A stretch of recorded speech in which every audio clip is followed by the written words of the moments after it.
बिस्मिल्लाहिर्रहमानिर्रहीम। अस्सलामु अलैकुम।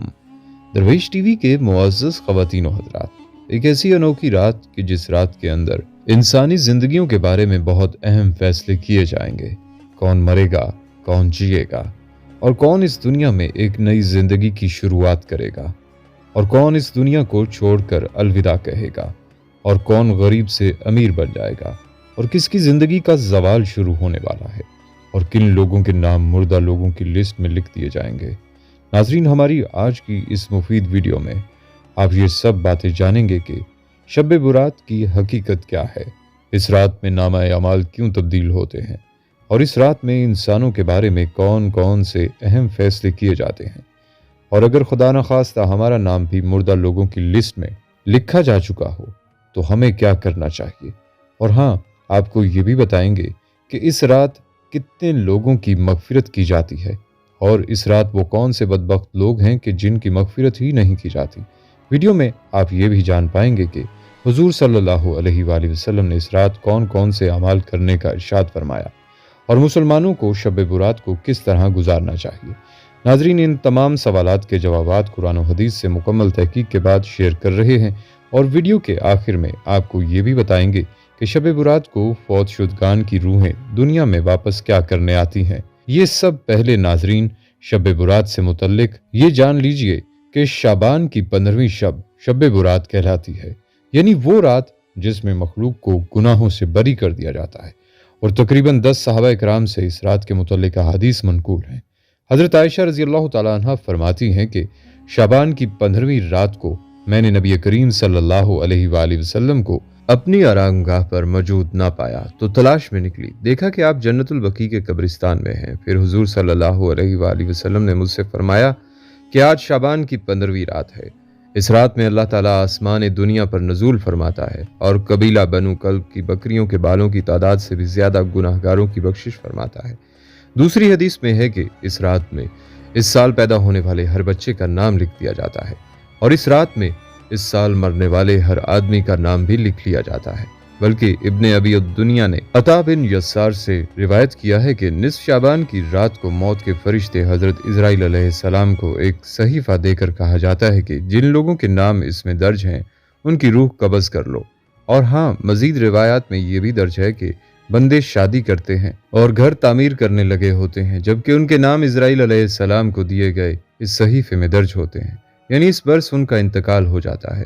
इस रात में अमाल उठाए जाते हैं और रिज्क उतारा जाता है। गोया ये महीना अल्लाह के आफाकी निज़ाम में बजट का महीना है जिसमें साल भर के तमाम अहम अमूर तय पाते हैं। बल्कि एक रिवायत में है कि इस रात में तमाम मखलूक को मगफिरत कर दी जाती है सिवाय 7 लोगों के।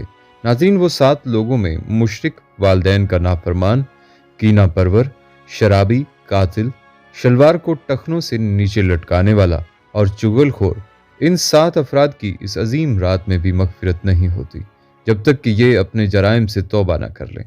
बल्कि हज़रत अली रज़ी अल्लाह तआला अन्हु से एक रिवायत में मनकूल है कि इस रात में इबादत किया करो और दिन में रोज़ा रखा करो। इस रात सूरज गरूब होते ही अल्लाह ताला अपने बंदों की तरफ मुतवज्जो होते हैं और ऐलान होता है कि कौन है जो गुनाहों की बख्शिश करवाए, कौन है जो रिज्क में वुसअत तलब करे, कौन मुसीबत ज़दा है जो मुसीबत से छुटकारा हासिल करना चाहता हो।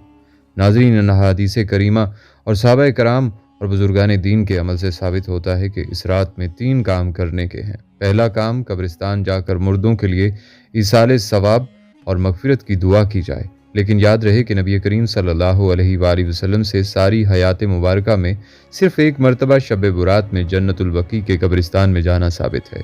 इसलिए अगर कोई शख्स ज़िंदगी में एक मरतबा भी इत्बाए सुन्नत की नीयत से चला जाए तो अजर सवाब का बायस है। लेकिन फूल, पत्तियाँ, चादर चढ़ावे और चरागां का एहतमाम करना और हर साल जाने को लाजिम समझना और इसको शब बुरात के अरकान में दाखिल करना ये ठीक नहीं है। जो चीज़ नबी करीम सल्लल्लाहु अलैहि वसल्लम से जिस दर्जे में साबित है उसको उसी दर्जा में रखना चाहिए। इसी का नाम इत्बा और दीन है। लेकिन निस्फ शाबान की रात को लोग खुसूसी एहतमाम के साथ और इज्तिमाई शक्ल में कब्रिस्तान की ज़ियारत के लिए जाते हैं।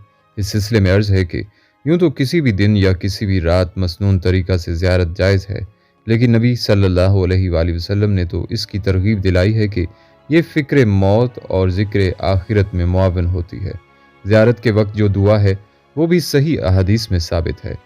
زیارت قبور کی 3 قسمیں ہیں، جن میں سے شرکیہ اور بدیہ کے چھوڑ کر صرف شرعیہ کی پیش نظر محض موقع صرف اپنے گاؤں کے قریب قبرستان میں جایا جا سکتا ہے، لیکن وہ بھی صرف انفرادی شکل میں ہو تو مفید مطلب ہے، اور یہ زیادہ عبرت انگیز بھی ہوگی۔ جب بہت سارے لوگ مل کر قبرستان میں جائیں گے تو ظاہر ہے کہ انہیں وہ عبرت حاصل نہیں ہو سکتی جو اکیلے شخص کے لیے ممکن ہے۔ نبی اکرم صلی اللہ علیہ وآلہ وسلم کا عمل اس بات پر شاہد ہے کہ آپ اس غرض سے جو زیارت قبور کے لیے تشریف لے گئے تو اکیلے تھے، باجماعت نہیں تھے۔ ناظرین، شب برات کی رات دوسرا کام نوافل، تلاوت، ذکر و اذکار کا اہتمام کرنا ہے۔ اس بارے میں یہ واضح رہے کہ نفل ایک ایسی عبادت ہے جس میں تنہائی مطلوب ہے، یہ خلوت کی عبادت ہے، اس کے ذریعے انسان اللہ کا قرب حاصل کرتا ہے۔ لہذا نوافل وغیرہ تنہائی میں اپنے گھر میں ادا کر کے اس موقع کو غنیمت جانیں۔ نوافل کی جماعت اور کوئی مخصوص طریقہ اپنانا درست نہیں ہے۔ یہ فضیلت والی راتیں شوروں اور میلے اور اجتماع منعقد کرنے کی راتیں نہیں ہیں، بلکہ گوشہ تنہائی میں بیٹھ کر اللہ سے تعلقات استوار کرنے کی قیمتی لمحات ہیں۔ ان کو ضائع ہونے سے بچائیں۔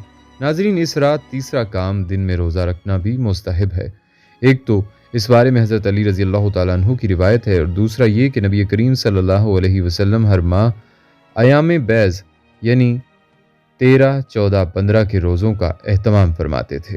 لہٰذا اس نیت سے روزہ رکھا جائے تو موجب اجر و ثواب ہوگا۔ 15 شعبان کی رات یعنی شب برات کا روزہ رکھا جاتا ہے اور رات کو ذکر و عبادت کے لیے مخصوص کیا جاتا ہے، اور سب سے زیادہ معروف و معمول طریقہ یہی ہے۔ نبی صلی اللہ علیہ وآلہ وسلم تو اس ماہ شعبان کی بکثرت روزے رکھا کرتے تھے۔ باقی اس رات میں پٹاخے بجانا، آتش بازی کرنا اور حلوے کی رسم کا اہتمام کرنا، یہ سب خرافات اور اسراف میں شامل ہے۔ شیطان ان فضولیات میں انسان کو مشغول کر کے اللہ کی مغفرت اور عبادت سے محروم کر دینا چاہتا ہے، اور یہی شیطان کا اصل مقصد ہے۔ بہرحال ناظرین، سلف و صالحین نیک لوگوں نے اس رات کی فضیلت سے فائدہ اٹھایا ہے، بلکہ امت مسلمہ کے جو خیر القرون ہیں یعنی حضرات صحابہ اکرام رضوان اللہ اجمعین کا دور، حضرات تابعین کا دور، حضرات تابعین رحمت اللہ علیہ کا دور، ان میں بھی اس رات کی فضیلت سے فائدہ اٹھانے کا اہتمام کیا جاتا رہا ہے۔ لوگ اس رات میں عبادت کا خصوصی اہتمام کرتے ہیں، لہٰذا اس کو بدعت کہنا یا بے بنیاد اور بے اصل کہنا درست نہیں۔ صحیح بات یہی ہے کہ یہ فضیلت والی رات ہے، اس رات میں عبادات کرنا باعث اجر و ثواب ہے اور اس کی خصوصی اہمیت ہے۔ اور ناظرین، ویڈیو کے آخر میں مردہ روحوں سے متعلق بھی جان لیجئے، اور یہ بات ہمیشہ اپنے ذہن میں رکھیے کہ مرنے کے بعد کسی کی روح کا واپس آنا نہ نصف شعبان کی رات میں ممکن ہے اور نہ ہی کسی دوسرے دن میں۔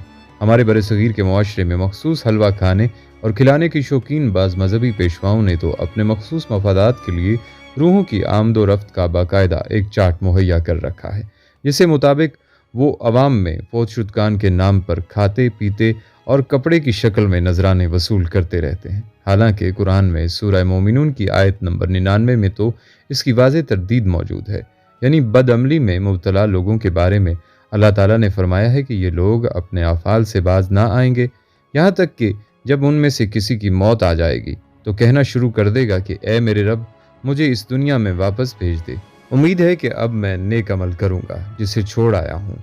اللہ کہے گا کہ ہرگز نہیں، یہ تو بس ایک بات ہے جو وہ کہہ رہا ہے۔ اب ان سب مرنے والوں کے پیچھے برزخ یعنی پردہ حائل ہے، جو دوسری زندگی کے لیے اٹھائے جانے کے دن قیامت تک رہے گا۔ اس تفصیل سے معلوم ہوا کہ شعبان کی شام کو روحوں کی آمد اور ان کے استقبال کی نیت سے جھاڑ پونچھ، صفائی ستھرائی اور تزئین و سجاوٹ کرنا محض ایک خود ساختہ عقیدہ ہے، جسے قرآن و سنت سے کوئی دلیل نصیب نہیں۔